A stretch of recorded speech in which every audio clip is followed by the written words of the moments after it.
Have you ever heard footsteps at night and wondered if you're alone? Welcome to The Last Room, a terrifying story that will keep you on the edge of your seat. Laura had always been a night owl, relishing the tranquility that came when the world around her fell silent.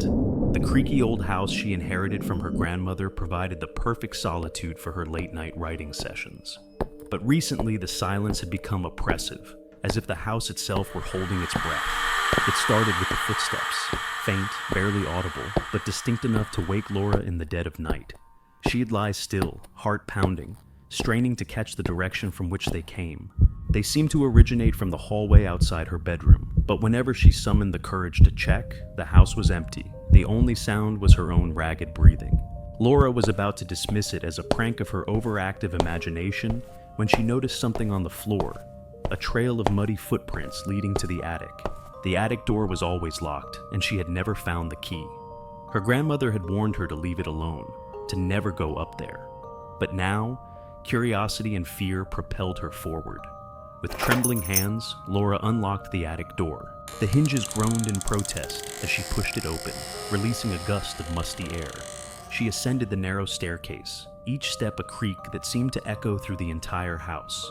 The attic was dark, the only light filtering in from a small, grimy window. Dust motes danced in the beam of her flashlight as she swept it across the room. Old furniture and covered objects cast eerie shadows, but nothing seemed out of place. She turned to leave, but a glint caught her eye. In the far corner, something metallic reflected her flashlight. Laura approached cautiously, revealing a large, ornate mirror. It looked out of place, its frame intricate and pristine amidst the decay. She reached out to touch it, but stopped when she noticed her reflection, pale and frightened. But something was off. Her reflection's eyes were wide with terror, staring at something behind her. Laura spun around, but the attic was empty. She turned back to the mirror, and her reflection was normal, if a bit shaken. She laughed nervously, chiding herself for being so jumpy. That night, the footsteps returned, louder and more insistent. The baby monitor crackled to life with static and a faint whisper, "Help me?"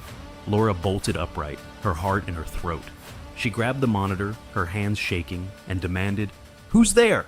"Find the last room," the voice whispered back. "Find me." Sleep was impossible after that. Laura spent the next day scouring the house for any clue about the last room. She pored over old blueprints and documents, but there was no mention of an additional room. Frustrated and exhausted, she returned to the attic, hoping for some overlooked detail. As she stood before the mirror, a thought struck her. She placed her hand on the glass, and it felt unnaturally cold. She pressed harder, and the mirror shifted slightly. Her pulse quickened as she pushed, revealing a hidden door behind it. The door opened into a narrow passage, leading to a small, windowless room.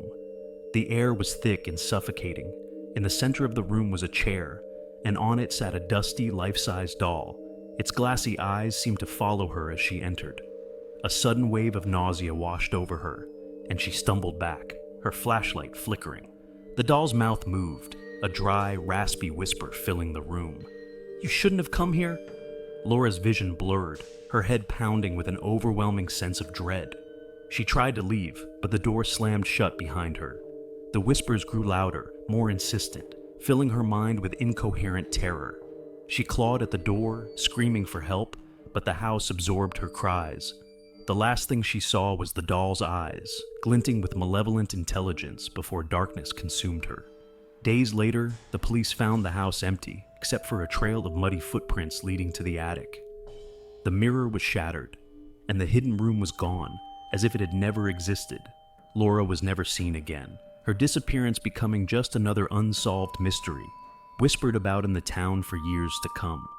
The house remained, a silent witness to her fate, its secrets buried within its walls. And at night, if you listen closely, you might still hear the faint whisper of a voice pleading, "Help me."